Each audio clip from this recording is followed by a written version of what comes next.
MS gamer ka ba? Pero naiinis ka dahil napakalag ng cellphone mo. Kaya nasa settings lang yan mga Kamintreks. Kaya huwag na natin patagalin. Let's go!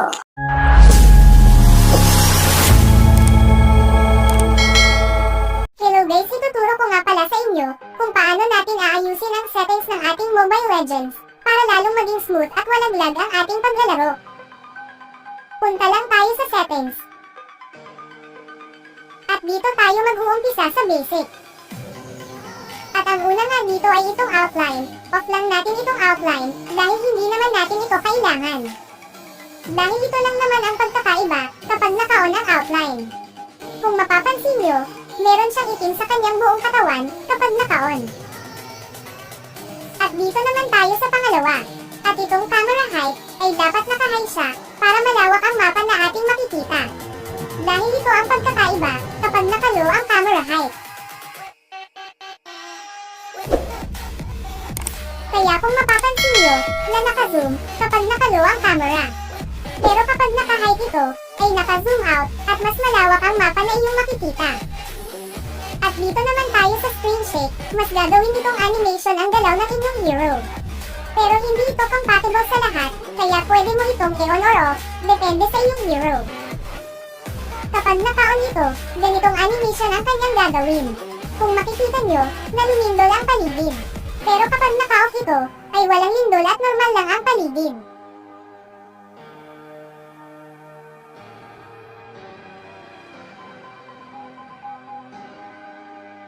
At dito naman tayo sa HD mode, depende ito sa cellphone.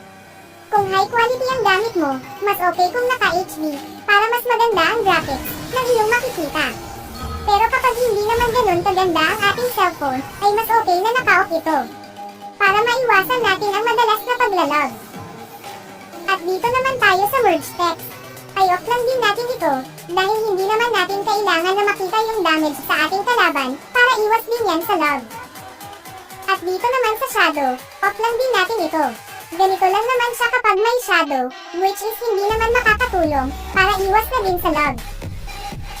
At dito naman sa Crypt HP, ay dapat naka-on, para makita natin ang buhay ng Crypt. Mahalaga ito, lalo na sa pag-contest sa lore, para alam natin kung kailan natin gagamitin yung ating retweet, lalo na kung core user tayo. At dito naman tayo sa text damage, off lang natin, dahil hindi naman kailangan ito. Ganito ang lalabas sa script kapag naka-on ang damage text, which is hindi naman natin kailangan. At dito naman tayo sa colorblind filter, ay turn off lang din natin ito. Dahil kulay lang naman ang babaguhin nito, kaya para makaiwas sa lag. At dito naman tayo, sa high frame rate.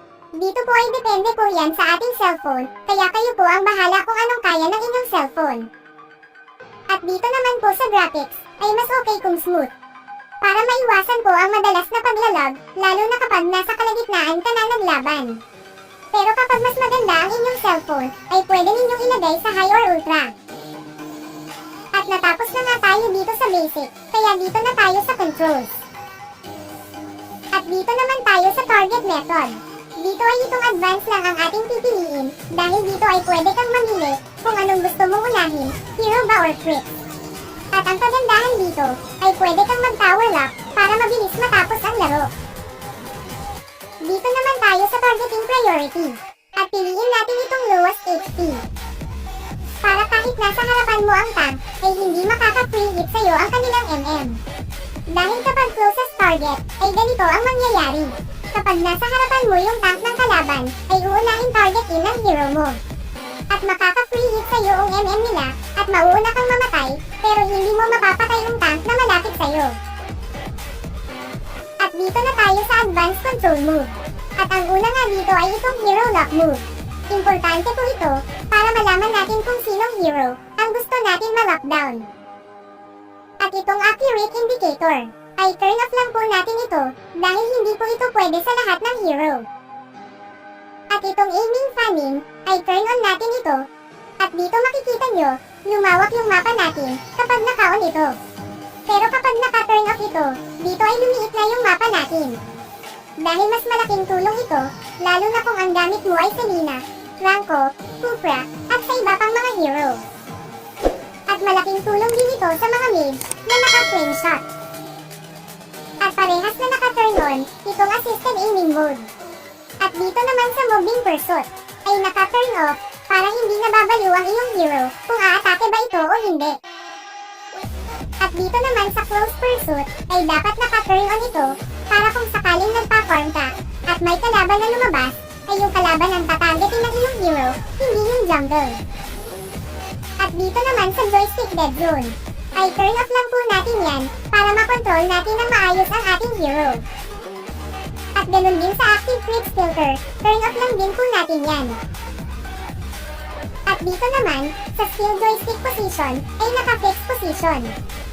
At dito naman sa attack activation, pwedeng naka-distance or naka-close. At dito sa basic attack smart ay dapat naka-lock on target. At dito sa ibaba pa ng setting, ay nakaayos na ito at wala na kayong babaguhin dito. At dito pala sa cast cancel link ay wag nyo nang baguhin itong drag dahil mas maganda ito kumpara dito sa swipe. At dito naman sa camera sensitivity ay dapat naka 50 lang para kapag nag-drag kayo ay hindi masakit sa mata or hindi nakakahilog. At natapos na nga tayo dito sa controls kaya punta na agad tayo dito sa interface.